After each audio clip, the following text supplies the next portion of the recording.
This movie's freaking scary, man.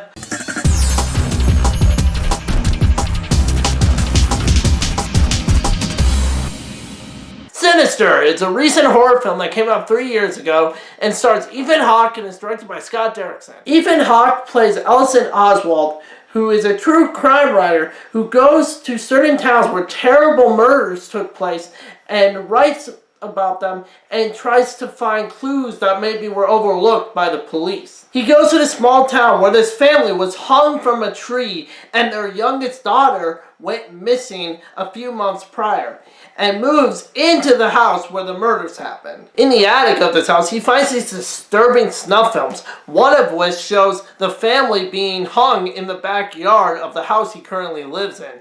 And he starts to divulge a mystery that may not be an actual human murderer, but maybe a little more supernatural and sinister. This movie is directed by Scott Derrickson, who's a really good modern horror director. He's directed such horror films as Exorcism of Emily Rose, Deliver Us from Evil, which I thought was an underrated horror film last year, a couple duds like Hellraiser 5, but mostly good stuff. This movie knows how to build suspense and atmosphere really, really well. The score to this movie is excellent, done by Christopher Young, who's done a lot of good horror scores like Nightmare on Elm Street 2, Hellraiser, and Hellbound Hellraiser 2, which have fantastic scores.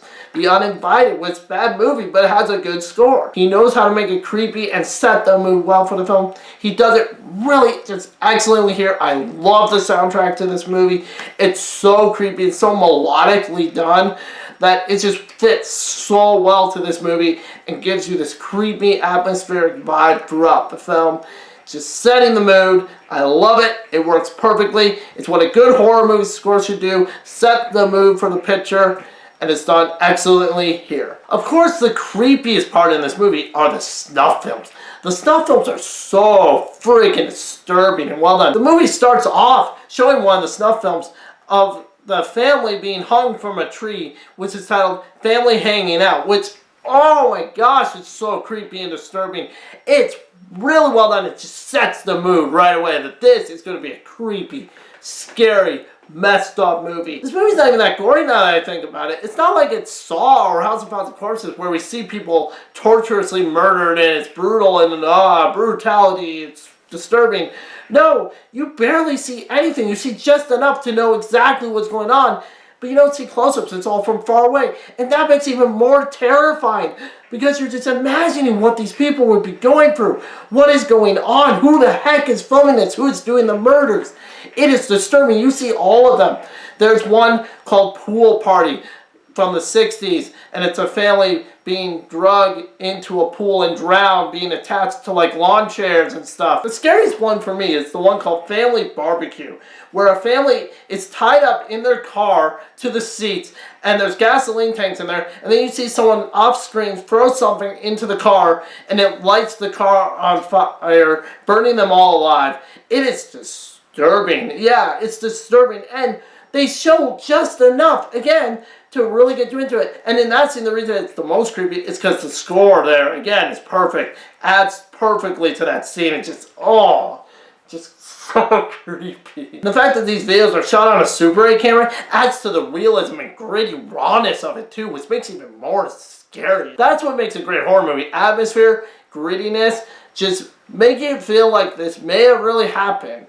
Even if there is a supernatural element like there is in this movie, it makes it tons more scary than it would be without that. So I'm really thankful these scenes are in the movie because it just adds so much to the movie. Also adds more of a mystery to the movie because you're wondering who would be so sick and deranged who would actually film these murders of these families happening. In one of these videos, Ethan Hawke discovers this guy wearing a creepy looking mask, and he starts to notice this guy more and more, and even starts to see him in real life stalking the house, and that adds terror to it as well. Because you see him outside in the bushes looking at Ethan Hawke, and that just scares you way more than any jump scares. And yes, I'll get to the jump scares, because there are jump scares. Now yes, as I mentioned, this movie does have jump scares, But for the most part, they work. They aren't distractingly annoying, and there's no real false jump scares at all in the movie that I can recall. It's well done, it's not predictable, and the best part of it, and this is how jump scares should be, the atmosphere adds to it. It builds to it. That's why it worked in The Conjuring when there's jump scares. That's why it works in old horror movies where there's jump scares, like the original Nightmare on Elm Street. That had jump scares. But it's creepy because Freddy Krueger in the boiler room and all that. Horror fans nowadays seem to want to really hate on jump scares, and I think that's a little bit unfair because they don't always not work. Sometimes they work fine.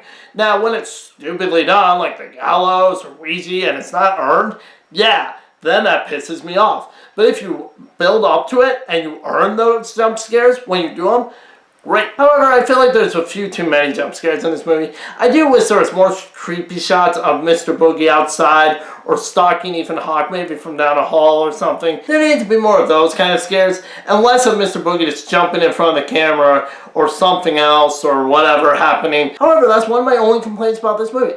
Other than that, this is a really solid horror movie. Ethan Hawke is great in this movie. The cinematography is really well done. This is a well-shot movie. The writing is good. The directing and the score, like I mentioned, are good.